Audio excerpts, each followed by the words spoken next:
আমি রাধা কৃষ্ণ সেবা পাব এই অভিলাষী।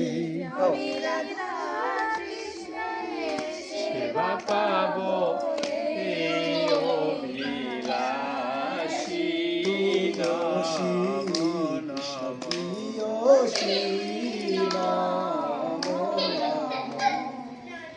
যে তোমার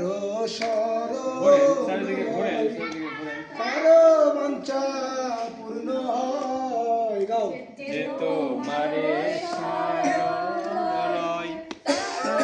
বাঞ্ছা পূর্ণ হয়। কৃপা করি কর তারে বৃন্দাবনবাসী।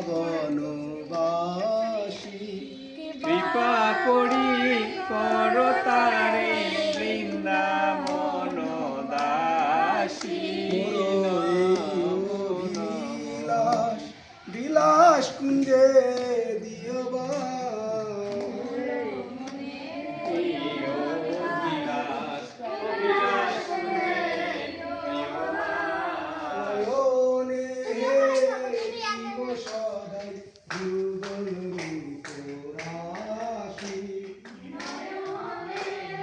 আজ শুন মাথা শীতে করবার করছে কখন তাই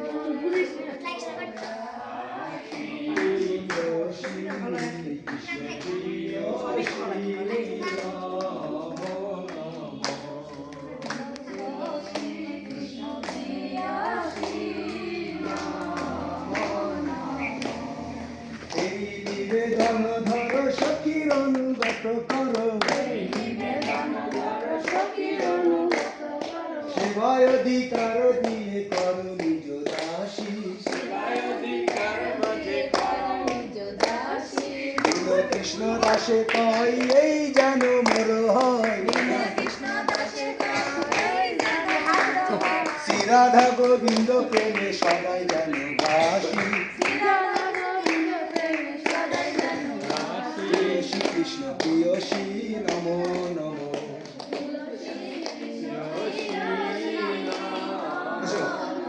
জানি কানি চপা পানি ব্রহ্ম হত্যাদি কানি চ জানি জানি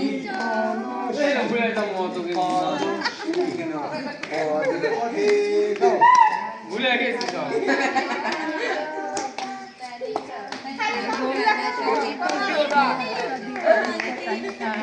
কানি চপা পানি ব্রহ্ম হত্যাদি কানি চ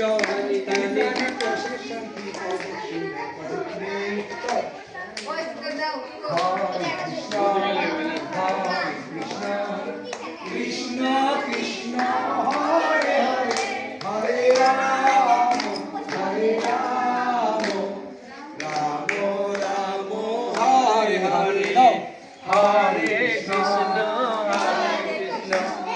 কৃষ্ণ কৃষ্ণ হরে হরে হরে রাম হরে রাম রাম রাম হরে হরে। জয় তুলসী মহারানী জয় তুলসী মহারানী জয় বৃন্দে দেবী জয় বৃন্দে দেবী। জয় তুলসী মহারানী জয় তুলসী মহারানী বৃন্দে দেবী জয় বৃন্দে দেবী। জয় জয় প্রভুপাদ প্রভুপাদ গুরুদেব গুরুদেব। জয় জয় প্রভুপাদ প্রভুপাদ গুরুদেব গুরুদেব। নিতাই গৌর হরি বল হরি বল হরি বল হরি বল। তিনবার তুমি তিনটা একটা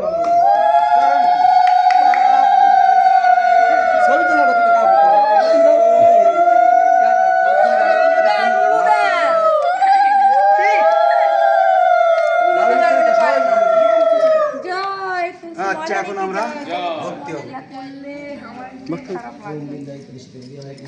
আমার সহ্য করে না।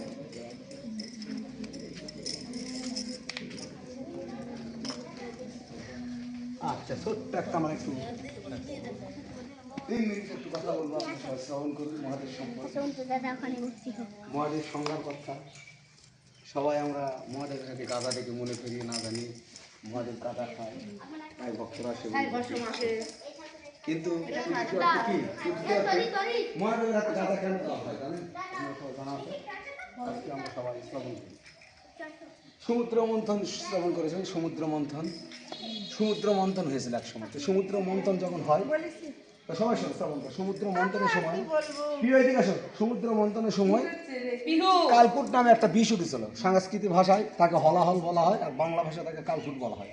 তো এই বিষের প্রতিক্রিয়া এমন ছিল, ওখানে খেতে হতো না, ওই ঘ্রাণ শুনলেই হ্যাঁ মারা যেত। তো সেই বিষকে কে ধারণ করবে? শেষে মহাদেব ধারণ করলো, এবং মহাদেব যদি ভিতরে হজম করে, তাহলে মহাদেব ধ্বংস হয়ে যায়। কী করলেন? তিনি কণ্ঠে ধারণ করলেন, এবং তার একটা নাম হলো নীলকণ্ঠ। তো তৎকালীন সময় মানুষেরা দেখবে যে মহাদেব এত বড় একটা বিষকে যখন ধারণ করেছে, তাহলে গাঁজা মদ জিনিস থেকে সব বিষ এগুলো মহাদেবকে দাও, মহাদেব আমাদের জগৎকে উদ্ধার করবে। তো তৎকালীন সময় মানুষেরা ভাবে যে গাঁজা মদ যা কিছু আছে এরকম জিনিস তার হাতে দিতে।